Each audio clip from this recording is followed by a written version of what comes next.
Hello, my name is Robert Tuttle. I'm a retired Naval Aviator, which means I'm an old Navy pilot. But back in 1988, I was working on my aeroengineering master's thesis at the Naval Postgraduate School. In this video, I'll show you some of the testing that I did on the new TCAS2 collision avoidance system at the NASA-AMES Research Center. I'll also describe my background in naval aviation and why I was so interested in collision avoidance systems.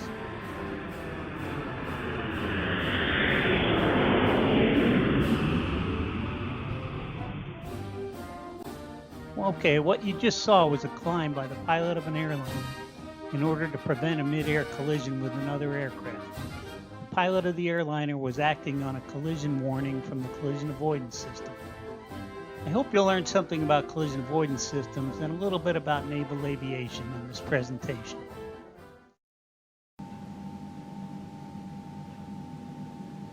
Climb, climb, climb.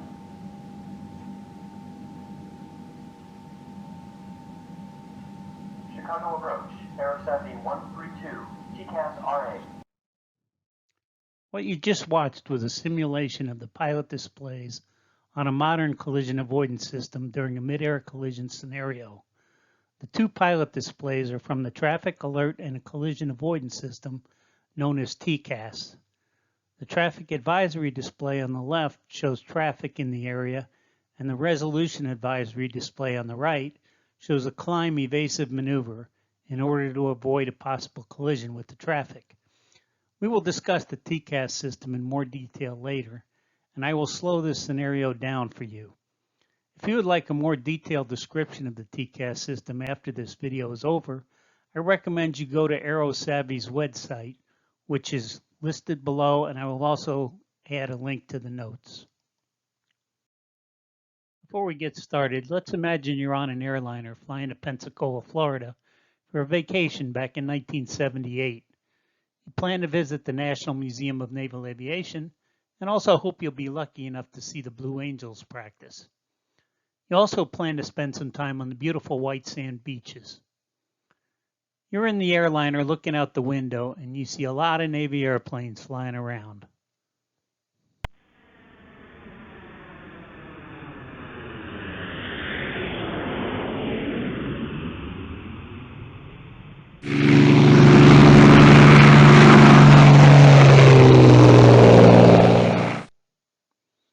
That looked like two T-34 Navy training airplanes practicing formation flying.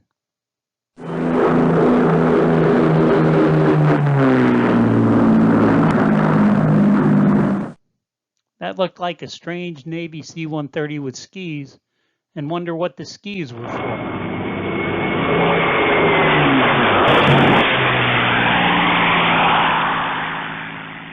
And that was a Navy P-3 anti-submarine warfare plane, and wonder why it had that strange-looking stinger on the back. Wait a minute.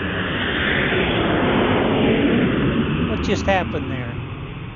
Let's stop everything. Looks like you were very lucky because your airliner just missed having a mid-air collision with that small private airplane. Back in 1978, airliners did not have collision avoidance systems. These people were not that lucky because in 1978, a Pacific Southwest airliner and a small Cessna airplane had a mid-air collision near San Diego. This terrible disaster killed 144 people, and it happened before we had collision avoidance systems installed in all our commercial airliners like we do today in 2021. Unfortunately, mid-air collisions also occur in military aviation way too often.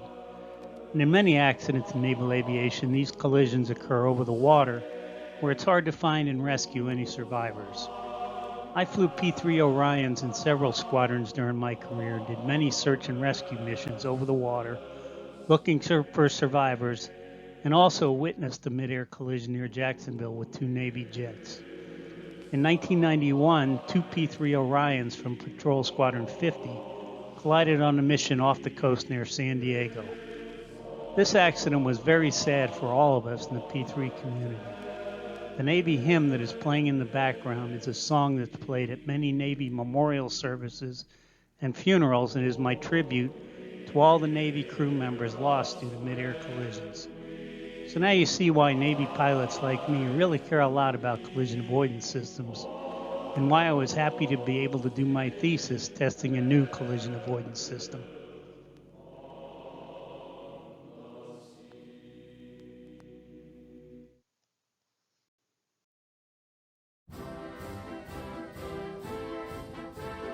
Just for your information, the Navy flies airplanes over water, but they also fly over the land on the same airways as the commercial airliners and in the same airspace as many civilian private planes.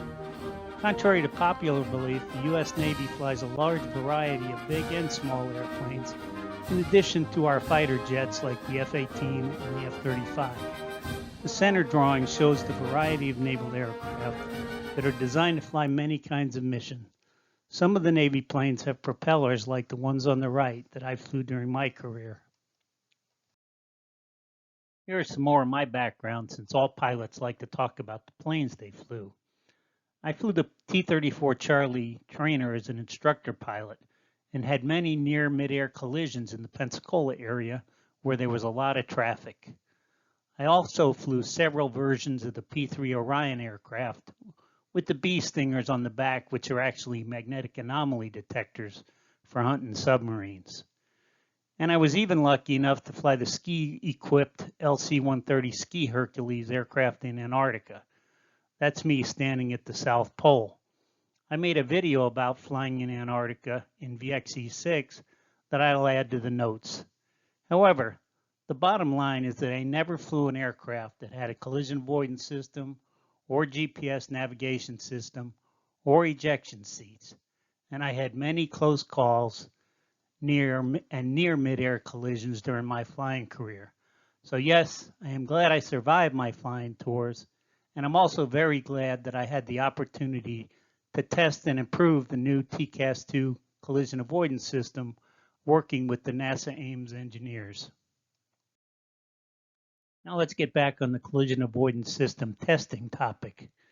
In 1988, I was working on my thesis at the Naval Postgraduate School, and I was taking a wind tunnel course when we went on a road trip to visit the wind tunnel facilities at the NASA-AMES Research Center. While I was there, I heard about a Navy-NASA Joint Institute of Aeronautics program that permits Navy postgraduate school engineering students to work together with NASA-AMES researchers on current test projects. I found out that one group was testing the new TCAS2 collision avoidance systems, and they needed help testing the way the pilots use the new collision avoidance system. They were looking for a Navy pilot to volunteer to help them, so I joined the team. The TCAS testing was already well underway at NASA-AMES in 1988, and they had collected a lot of data to analyze from commercial airline pilots flying a realistic flight simulator during collision scenarios. They wanted my help analyzing the way pilots used the two main displays on the flight station and determine if they were following the rules that they had received in training with the system before the testing had started. The data collected, including videos of the pilot's communication and flight data from the simulator recordings, to see how they use the traffic advisory display for dealing with traffic and how they use the resolution advisory display for performing evasive maneuvers to avoid collisions. My thesis on the human factor aspects of the TCAS2 covered three main areas of interest related to the pilot's use of the TCAS displays, and also covered the results of the evasive maneuvers. In this presentation, I'll only cover the alternate RA display topic, but all three study areas covered in my thesis produced significant findings that were presented to NASA-AMES for inclusion in their larger study. The thesis and the NASA technical memorandum are both available online, and I'll leave links in the notes. Now back to the collision avoidance system basics.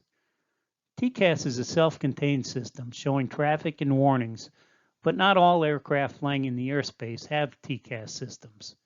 However, almost all civilian and military aircraft flying in the U.S. airspace have transponders, which are radio-like devices that allow air traffic controllers on the ground to track them and control the air traffic in their assigned airspace. TCAS-equipped aircraft, like the commercial airliner on the left, have normal transponders and also have additional TCAS radio equipment that can receive the radio information from the transponders from other aircraft in the area, including the data from the small aircraft on the right. This allows the TCAS system to know through calculations their own position and altitude, as well as the position and altitude of the small airplane. Traffic is displayed on the traffic advisory display, and if an evasive maneuver is required, it will be shown on the resolution advisory display. Here are the two pilot TCAS displays again. The traffic advisory display is showing two aircraft in the vicinity. When the traffic comes close enough to the TCAS-equipped airplane, the display symbol turns yellow, indicating a traffic alert. The pilot will look for the traffic visually.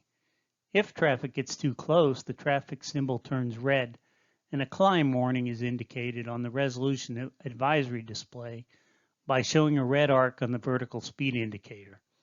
In 1988, the indicator was only red, and the pilots in the simulator testing were trained to get the needle out of the red. Here is a quick system demonstration.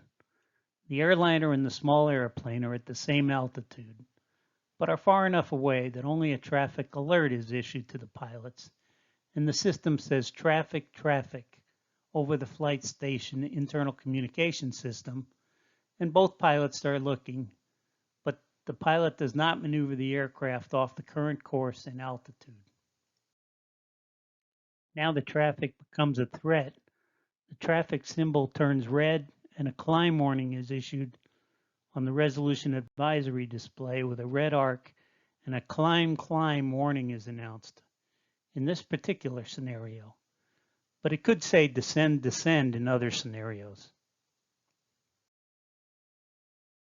After the climb and the system determines that the threat is over, the TCAS system announces clear of conflict, and the red arc disappears. The pilot will usually inform the air traffic controller of the TCAS maneuver when workload permits, and will follow air traffic controller's direction and altitude assignments. So now that we all know how the TCAS system works in a typical scenario, let's cover the alternate pilot resolution advisory display study that was one of the three main areas of study in the thesis. We will look at the red-only RA display, which was the 1988 design, against two alternatives, a green-only RA display and a red and green RA display. So the big question for the study was, would one of these new color schemes on the RA display be better than the current red-only display?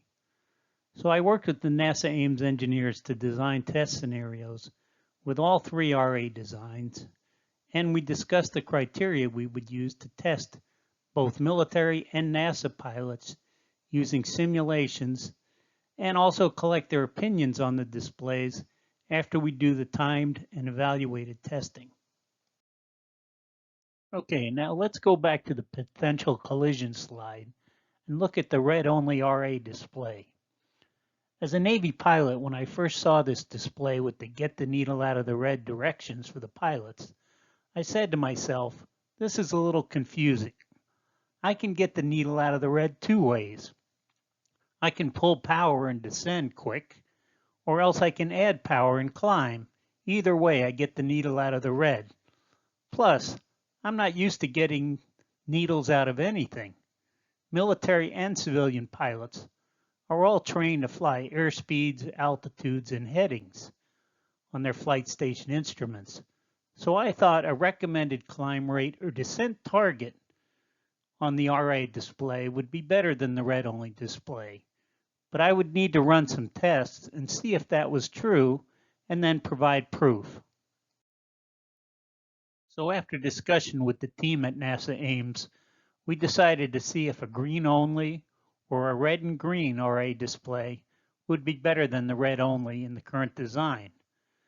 Would the pilot reaction times be quicker? Would they make more or less mistakes in the simulations with the alternate displays? And finally, since we were going to be using very experienced military and NASA pilots during the testing, we would have them fill out a questionnaire with their comments about what they liked and what they disliked about the various displays. And finally, which one of the 3 versions of the RA displays would they prefer to be installed in their flight stations of the future? After the scenarios were built, we decided the testing would be done at the Aeronautical Human Factors Branch at the NASA-AMES Research Center, which is located on Naval Air Station Moffett Field, California, which is also the home of Patrol Squadron 31. And so we needed pilots to run through the display, so we grabbed 36 pilots from both NASA-AMES and the local Navy P-3 squadron. And we had 42 simulated mid-air collision scenarios that we ran them through. We evaluated their responses to the collision scenarios on all 3 versions of our resolution advisory displays, and then crunched the data and looked at the results. Before we timed the actual responses to the displays, we had the pilots practice using all 3 types of RA displays before the actual time tests were conducted. The pilots were trained to get the needle out of the red on the red-only display, which is the way they were trained in 1988, and then get the needle into the green for the 2 alternate displays. Again, because to me, pilots like flying at targets instead of getting the needle out of anything.